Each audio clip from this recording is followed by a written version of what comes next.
Hello all welcome back to another new video of learn with Bhavna. हम MSOE 003 के important questions discuss कर रहे हैं जो कि आपके जून 25 एग्जाम में आ सकते हैं। This would be our last question इस सीरीज का। अगर आपने इंपॉर्टेंट टिप्स वाली वीडियो नहीं देखी है तो I would highly recommend you कि आप वो वाली वीडियो देखिए। उससे आपको समझ में आएगा कि आपको किस तरीके से आंसर राइटिंग करनी है अपने एग्जाम में, ताकि अपना जो स्कोर है आप वो काफ़ी ज़्यादा इम्प्रूव कर सकते हैं with the help of that video. Now this is our last question जहाँ पे हमें फंक्शनलिस्ट पर्सपेक्टिव जानना है, फंक्शनलिस्ट अप्रोच जाननी है रिलीजन की with special reference to Durkheim. Durkheim functionalist thought या फंक्शनलिस्ट स्कूल से बिलोंग करते थे एंड वो रिलीजन के बारे में क्या कहते थे, उनकी क्या सोच थी, वो हम इस आंसर में जानेंगे। तो फंक्शनलिस्ट पर्सपेक्टिव जो होते हैं वो सोसाइटी को एक लिविंग ऑर्गेनिज्म की तरह देख रहे हैं, जहाँ पे जो जैसे लिविंग ऑर्गेनिज्म है, हम ह्यूमंस हैं, तो हमारा हर एक पार्ट है, जो हाथ है, पैर है, आँख है, नाक है, हर एक पार्ट बहुत ज़्यादा ज़रूरी है हमारी स्टेबिलिटी के लिए, बैलेंस के लिए। तो उसी तरीके से जो फंक्शनलिस्ट पर्सपेक्टिव है वो सोसाइटी को का जो हर एक पार्ट है, हर एक जो रोल है, उसको बहुत ज़्यादा ज़रूरी समझते हैं सोसाइटी में स्टेबिलिटी, बैलेंस, पॉजिटिविटी लाने के लिए। तो इस व्यू से जो रिलीजन है उसको एक प्राइवेट बिलीफ सिस्टम की तरह नहीं, लेकिन एक सोशल इंस्टीट्यूशन की तरह देखा जाता है, जो लोगों को एक साथ जोड़ता है,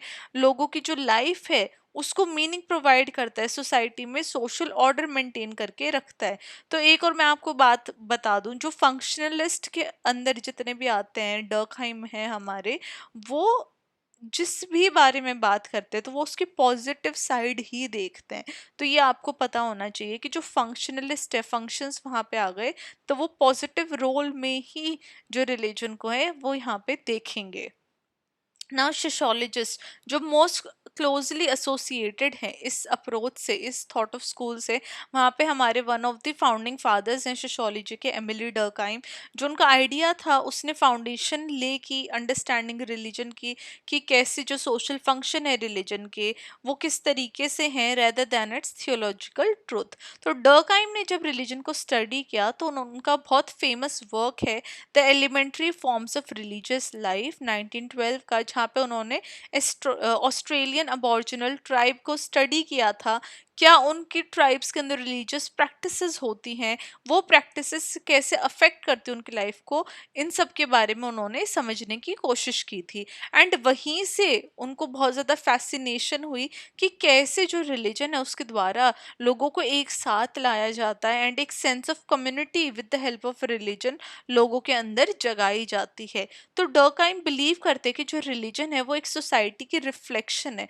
जो रिलीजन है वो मिरर की तरह वर्क करती है, जहाँ पे लोग भगवान को प्रे कर रहे हैं या फिर सीक्रेट सिंबल्स हैं, जो कि एक्चुअली वो एक दूसरे के साथ वैल्यूज, यूनिटी, ये सब अपनी जो है वो शेयर करते हैं अपनी ओन कम्युनिटी में। तो उनके वर्ड्स में वो बोलते हैं कि जो गॉड है वो सोसाइटी है जो रिट लार्ज है। तो वो एक तरीके से यही बताने की कोशिश कर रहे हैं कि जब हम गॉड की वर्शिप कर रहे हैं, उनको पूज रहे हैं, सेक्रेड वहाँ पे सिंबल्स हैं, तो हम एक सोसाइटी की अपनी जो वैल्यूज और यूनिटी है हम वो सेलिब्रेट कर रहे हैं, हम अपनी सोसाइटी को ही सेलिब्रेट कर रहे हैं, ना कि किसी गॉड को। नाउ रिलीजन के डर्कहाइम ने 3 की फंक्शंस बताए हैं। First of all social solidarity.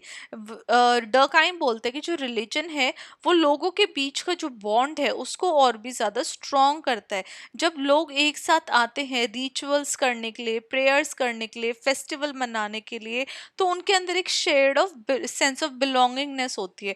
वो अपने आप को एक इंस्टीट्यूशन से जोड़ के देखते हैं, और यही जो जोड़ना है, यही जो बिलोंगिंगनेस है, ये कलेक्टिव पार्टिसिपेशन को डर्कहाइम ने कलेक्टिव अफर अफरवेसेंस कहा है, जो कि एक हाइटेंड एनर्जी और इमोशनल यूनिटी लोगों की हमें देखने को मिलती है।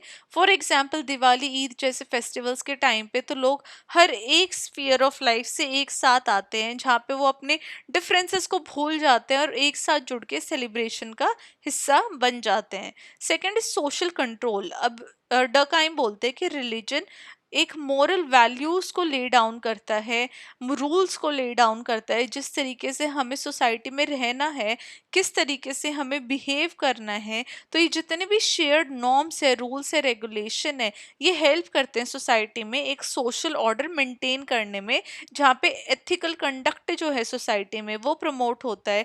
ऑनेस्टी, रिस्पेक्ट, रिस्पॉन्सिबिलिटी, ये सब रिलीजन के द्वारा सोसाइटी में प्रमोट की जाती है। एंड सोसाइटी में जो लोग हैं एक प्रॉपर तरीके से अपने बेस्ट बिहेवियर में फंक्शन करते हैं। फॉर एग्जाम्पल काफ़ी सारी जो रिलीजन्स हैं वो काइंडनेस, ट्रूथफुलनेस, चैरिटी, ये सब वैल्यूज टीच करते हैं। Almost every religion teachers this.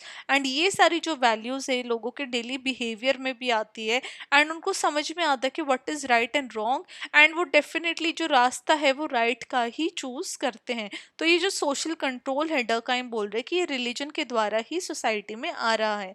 Third is providing meaning and purpose. अब रिलीजन हेल्प करता है लोगों को अपनी लाइफ की जो अनसर्टेनिटी, सफरिंग, डेथ, उन सब चीज़ों का मीनिंग जोड़ने के लिए। जब क्राइसिस का टाइम आ जाता है, जैसे कोई बीमार हो गया है, किसी की डेथ हो गई, तो रिलीजन एक इमोशनल सपोर्ट प्रोवाइड करता है फैमिलीज को, इंडिविजुअल्स को, उनकी लाइफ को मीनिंग प्रोवाइड करने की कोशिश करता है। फॉर एग्जांपल काफ़ी सारे कल्चर्स में जो रिचुअल्स हैं जो डेथ के बाद किए जाते हैं वो हेल्प करते हैं फैमिलीज को कि वो ग्रीव कर सके, मतलब कि उस दुख का शोक मना मना सके, अपने जो क्लोज्ड वन है उनके साथ जो अपना दुख है वो बांट सके, एक क्लोजर फाइंड कर सके। तो इससे जो सोशल और इमोशनल बॉन्ड्स हैं हमें कम्युनिटी के अंदर वो देखने को मिलते हैं ना। डर्काइम सेक्रेड और प्रोफेन की भी बात करते हैं इन कॉन्टेक्स्ट ऑफ रिलीजन। डर्काइम बोलते हैं कि there is a difference between sacred. Sacred क्या होता है? जो रिलीजन के साथ जुड़ा होता है, something that is special, something that is different from daily life. And वहीं पे वो बोलते हैं प्रोफेन। प्रोफेन क्या है? जो एवरीडे लाइफ में ऑर्डिनरी चीजें हम कर रहे हैं। तो वो आर्ग्यू करते हैं कि जो रिलीजन का जो सिस्टम है वो कहीं ना कहीं इन दोनों कैटेगरीज को डिफरेंशिएट करता है, सेक्रेड और प्रोफेन को एक दूसरे से अलग करता है, जहाँ पे लोग अपने आप को इन सेक्रेड या फिर प्रोफेन चीज़ों से जोड़ के अपनी जो लाइफ की जो मीनिंग्स है उनको प्रोवाइड करने की कोशिश करते हैं। तो डेफिनेटली डर्कहाइम यहाँ पे ये बोल रहे हैं कि जो रिलीजन है वो लोगों को मीनिंग प्रोवाइड करता है उनकी लाइफ में, वट एवर इज हैपनिंग। तो उसके अकॉर्डिंग जो मीनिंग है वो रिलीजन के द्वारा ही डिराइव होता है ना। क्रिटिक्स और लिमिटेशंस भी है डर्कहाइम के व्यू के। जो जिन्होंने क्रिटिक किया है डर्कहाइम के व्यू का, वो बोलते हैं कि जो डर्कहाइम के आइडिया है वो डेफिनेटली इन्फ्लुएंशियल है, लेकिन वो सिर्फ इंटीग्रेटिव फंक्शन ऑफ रिलीजन पे ही फोकस कर रहे हैं, वो सिर्फ पॉजिटिव बातें ही कर रहे हैं रिलीजन के बारे में। डर्कहाइम ये चीज को इग्नोर कर रहे हैं कि रिलीजन की वजह से कॉन्फ्लिक्ट भी आते हैं, जहाँ पे कम्युनल वायलेंस आ जाती है, रिलीजियस डिस्क्रिमिनेशन देखा जाता है। ऑल्सो जो उनका मॉडल है वो काफी सिंपलर स्मॉल स्केल सोसाइटीज के ऊपर ही बेस्ड है, उसमें ही फिट बैठता है, rather than modern complex ones जो कि आज के टाइम पे हमें देखने को मिल रही है। जितनी भी मॉडर्न सोसाइटीज होती जा रही हैं वहाँ पे रिलीजियस डाइवर्सिटी और भी ज़्यादा बढ़ती जा रही है। तो ये कुछ क्रिटिक्स और लिमिटेशंस थे डर्कहाइम के वर्क के, जो मैंने यहाँ पे एक पैराग्राफ में डाल दिया। एंड डेफिनेटली ये आप अपने आंसर में भी लिखोगे so that would be really beneficial.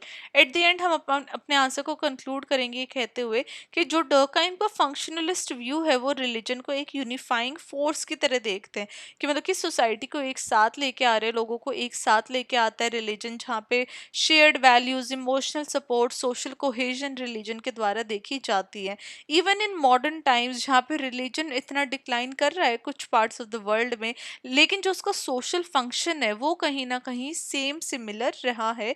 जैसे कि मीनिंग प्रोवाइड करना, लोगों को एक साथ लेके आना, डीपली रेलिवेंट रहना सोसाइटी के अंदर। तो रिलीजन डर्कहाइम की आईज में वो गॉड के बारे में कम है लेकिन कम्युनिटी के बारे में ज्यादा है, जहाँ पे कम्युनिटी की एक बिलोंगिंगनेस, टुगेदरनेस वो रिलीजन के द्वारा या फिर वो ही रिलीजन को बनाती हैं, as according to डर्कहाइम्स view.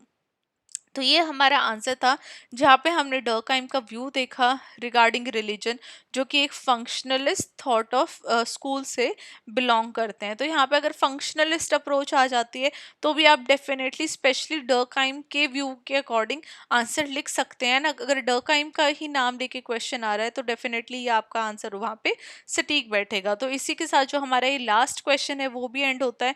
Important tips वाली वीडियो आपको ज़रूर देख के जानी है। जो प्लेलिस्ट अभी यहाँ पे लिंक आ रहा होगा राइट साइड में, वो प्लेलिस्ट आप देखिए, उसकी सारी वीडियोस देखिए। डेफिनेटली आपका जो एग्ज़ाम है वो बहुत अच्छा होने वाला है। All the very best for your exam and I hope you all will really do well in your exams. Bye.